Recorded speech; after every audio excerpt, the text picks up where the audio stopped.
सुप्रभातम। आज मैं 10वीं कक्षा सेमुसी के पंचम पाठ जननी तुल्य वत्सला का अभ्यास कार्य कराने जा रहा हूँ।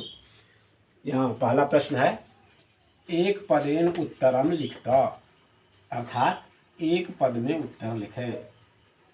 वृषभादीनः इति जानन्नपि कः तं नुद्यमानः आसीत्।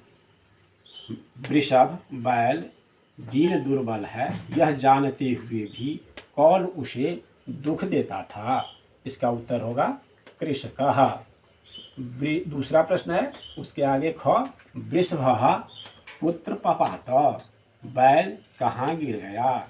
इसका उत्तर होगा क्षेत्रे। ग, दुर्बले सुते कस्याः अधिका कृपा भवति। दुर्बल पुत्र पर किसकी अधिक कृपा होती है। इसका उत्तर होगा मातुः, माता का। घ, कयोः एकः दुर्बलः आसीत्, किन दोनों में एक दुर्बल था। तो इसका उत्तर होगा वृषभयोः, यानी दोनों बैलों में एक दुर्बल था। चंडवातेन मेघरवैश्च सह कः समजायत। प्रचंड हवा और मेघ के गर्जन के साथ क्या हुआ। इसका उत्तर होगा प्रवर्षः, अर्थात वर्षा। दूसरा प्रश्न है, अधोलिखितानां प्रश्नानां उत्तराणि संस्कृत भाषया लिखता। निम्नलिखित प्रश्नों के उत्तर संस्कृत भाषा में लिखें। कृषकः किं करोति स्म, किसान क्या करता था। इसका उत्तर है कृषकः वलिवर्दाभ्यां क्षेत्रकर्षणं करोति स्म, किसान दो बैलों से खेत जोतने का काम करता था। ख है, माता सुरभिः किमर्थम अश्रूणि मुंचति स्म। माता सुरभि, गायों की माता सुरभि क्यों आंसू गिराती थी। इसका उत्तर है माता सुरभिः स्वपुत्रस्य दीनदशां दृष्ट्वा अश्रूणि मुंचति स्म। माता सुरभि अपने पुत्र की दीन दशा देखकर आंसू गिराती थी।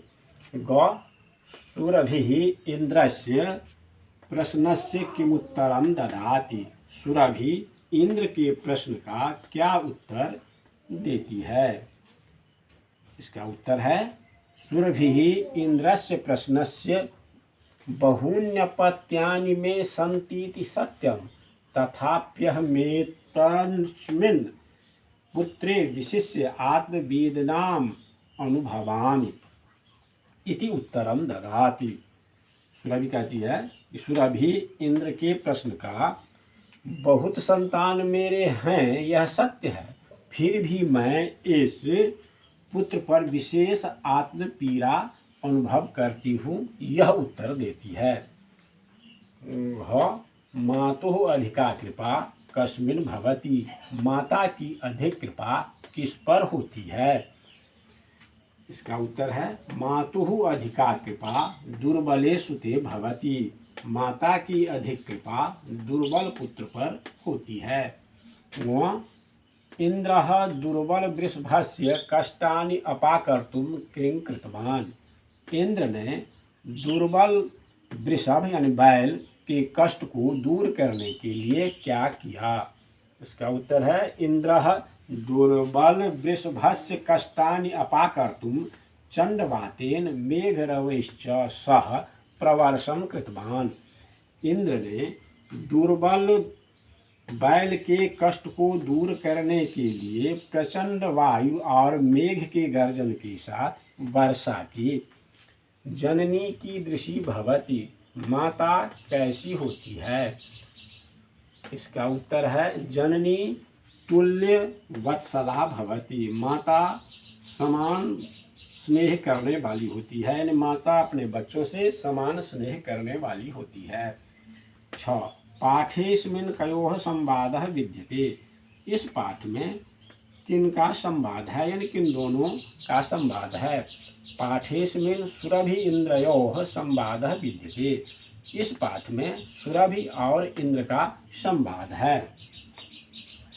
आगे तीसरा प्रश्न है, क स्तंभे दत्तानां पदानां मेलनम ख स्तंभे दत्तैः समानार्थक पदैः कुरुत। क स्तंभ में दिए गए पदों का मिलान ख स्तंभ में दिए गए समानार्थक पदों के साथ करें। यहाँ क स्तंभ है, क स्तंभ में ये 7 शब्द दिए गए हैं और ख स्तंभ में समानार्थक शब्द भी 7 है। इसमें किस पद का कौन समानार्थक है उसे बताना है। क है कृच्छ्रेण, कृच्छ्रेण इसका समानार्थक पद है काठिन्येन। चक्षुभ्याम इसका समानार्थक पद है नेत्राभ्याम। यवेन, यवेन का समानार्थक पद है द्रुत गत्या। यवेन यानी वेग से, वही हुआ द्रुत गत्या यानी तेजी से, अधिक तीव्र गति से। इंद्रः इसका समानार्थक पद है वासवः। पुत्राः इसका समानार्थक पद है सुताः। शीघ्रम इसका समानार्थक पद है अचिरम। बलिवर्दः इसका समानार्थक पद है वृषभः।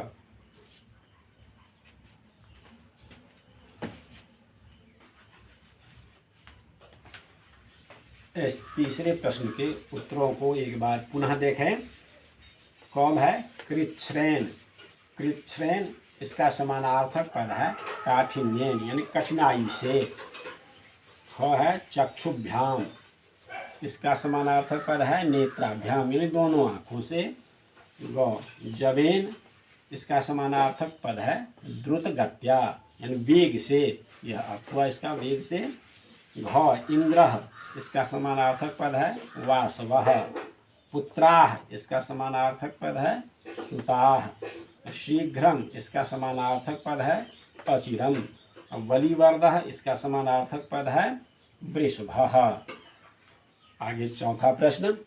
स्थूल पद माधृत्य प्रश्न निर्माणम कुरुत। स्थूल पद यहाँ रेखांकित कर दिया गया है, इसके आधार पर प्रश्न निर्माण करें। सह कृच्छ्रेण भारम उद्वहति, वह किस प्रकार किससे भार वहन करता है। यहाँ इस कृच्छ्रेण पर प्रश्न निर्माण करना है, तो यहाँ इसमें देखना है कि कौन विभक्ति वचन है, उसी के अनुसार किम शब्द का उसी विभक्ति और वचन का रूप देना है। तो यह तृतीया एक वचन है, तो इसके स्थान पर हो जाएगा केन, तृतीया एक वचन में किम शब्द का रूप। ख सुराधिपः ताम अपृच्छत, सुराधिप ने उसको पूछा। यहाँ सुराधिपः इस पर बनाना है, तो यह पुल्लिंग एक वचन है, प्रथमा विभक्ति एक वचन, तो इसी के आधार पर किम शब्द का रूप प्रथमा विभक्ति एक वचन में होगा कह। ग अयम अन्येभ्यो दुर्बलः, यहाँ अन्येभ्यो यह दूसरों से, उन दोनों से दुर्बल है, तो इसमें अन्येभ्यो इसका प्रश्न निर्माण करना है। तो इसमें तृतीया द्विवचन है, तो इसी के आधार पर ये हो जाएगा कि भ्यः। धेनु नाम माता सुरभि आसीत, गायों की माता सुरभि थी।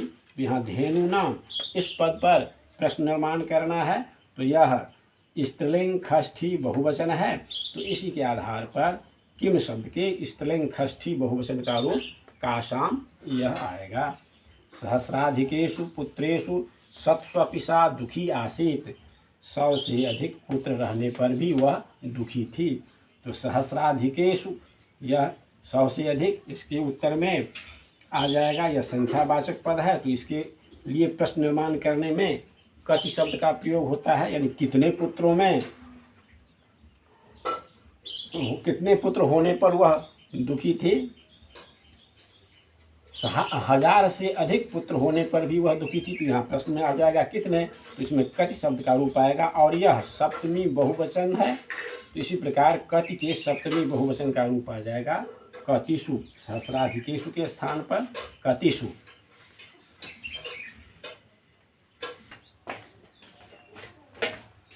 पांचवा प्रश्न है, रेखांकित पदे यथास्थानम संधिं विच्छेदम वा कुरुत।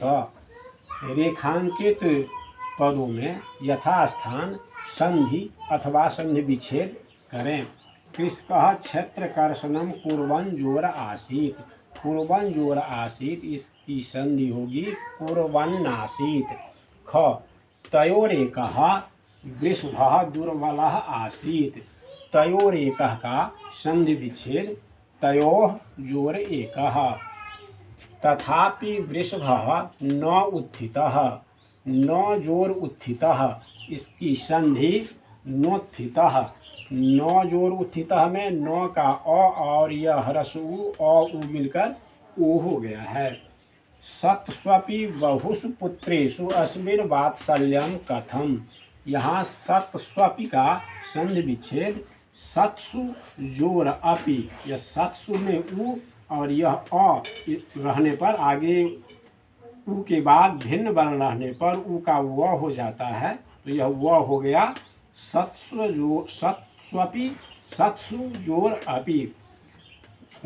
तथा जोर अपि जोर अहम जोर एतस्मिन् स्नेहम अनुभवामि। इनमें ये 4 पद हैं, इनकी संधि तथाप्यह में तस्मिन्। तथा का आ और यह अ मिलकर आ हुआ। तथा और पी में जो ई है इसके आगे भिन्न वर्ण रहने पर ई का य हो गया, तो प य संयुक्त यहाँ य हो गया। और इसी य में मिल गया, क्योंकि ई का य होता हुआ हलंत रहता है, उस व्यंजन में यह अ मिल गया। अहम म हलंत है, इसके बाद यह ए है, तो हलंत वर्ण के बाद यदि स्वर रहता है तो उसकी मात्रा उस पर आ जाती है, यह ए की मात्रा यहाँ आ गई।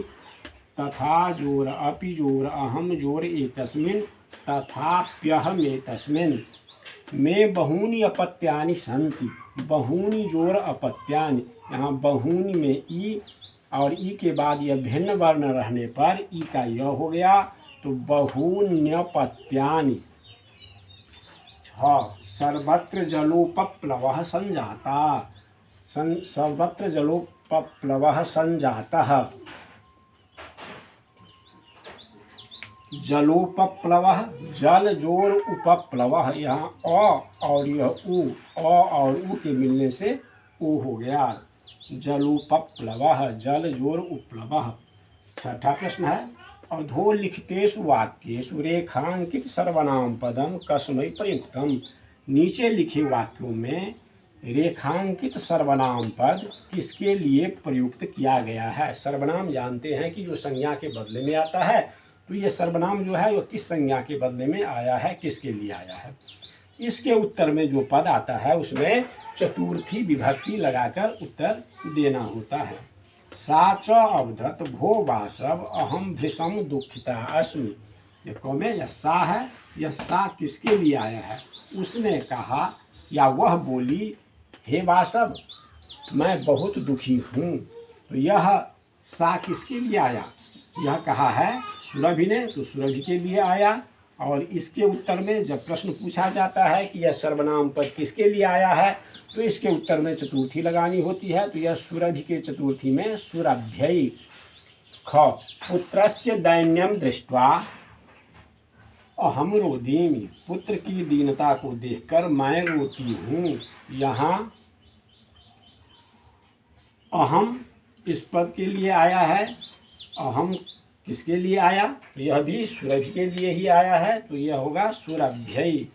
सह दीनः इति जानन् अपि कृषकः तं पीडयति। वह दीन दुर्बल है यह जानते हुए भी किसान उसे दुख देता है। तो यहाँ सह कौन दीन दुर्बल है, तो वृषभ बैल, तो इस सह आया है बैल के लिए वृषभ के लिए, तो इसमें चतुर्थी लगाकर वृषभाय यह उत्तर आएगा। मैं बहूनि अपत्यानि सन्ति, यहाँ में मेरी बहुत संतानें हैं, तो यह में आया किसके लिए, सुरभि के लिए, तो इसमें चतुर्थी लगाकर यह सुरभ्यै उत्तर आया। वह सह च ताम एवं अशांतयत। यह सह वह उसे बहुत सांत्वना, उसने उसे बहुत सांत्वना दी, तो यह सह आया है इंद्र को ने सांत्वना दी सुरभि को, तो यह सह आया इंद्र के लिए, तो इसके उत्तर में इंद्र में चतुर्थी लगाकर इंद्राय। सहस्रेषु पुत्रेषु सत्स्वपि तब एतस्मिन् प्रीति अस्ति। हजारों पुत्र रहने पर भी तुम्हें इस पर बहुत प्रेम है। तो यहाँ तब आया है सुरभि के लिए, सुरभि को कह रहा है इंद्र कि हजारों पुत्र रहने पर भी तुम्हारा इस पर बहुत प्रेम है, तो सुरभि को कह रहा, तो ये सुरभि के लिए आया है, तो इसमें चतुर्थी लगाकर यह उत्तर आया सुरभ्यै।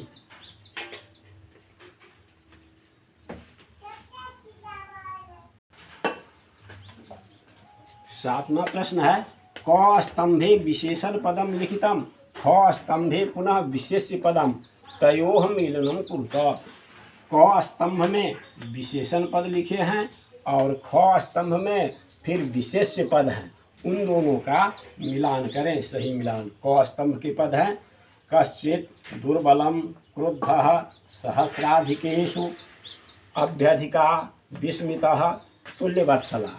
और ख स्तंभ के पद हैं वृषभम कृपा कृषिवलः आखंडलः जननी पुत्रेषु कृषकः। इसका आप सही मिलान करना है, जो किस विशेषण के लिए कौन विशेष्य है। कश्चित, कश्चित कृषकः, कश्चित के लिए यह कृषक विशेष्य है। दुर्बलम वृषभम क्रुद्धः कृषिबलः सहस्राधिकेषु पुत्रेषु अभ्यधिका कृपा विस्मितः आखंडलः तुल्यवत्सला जननी।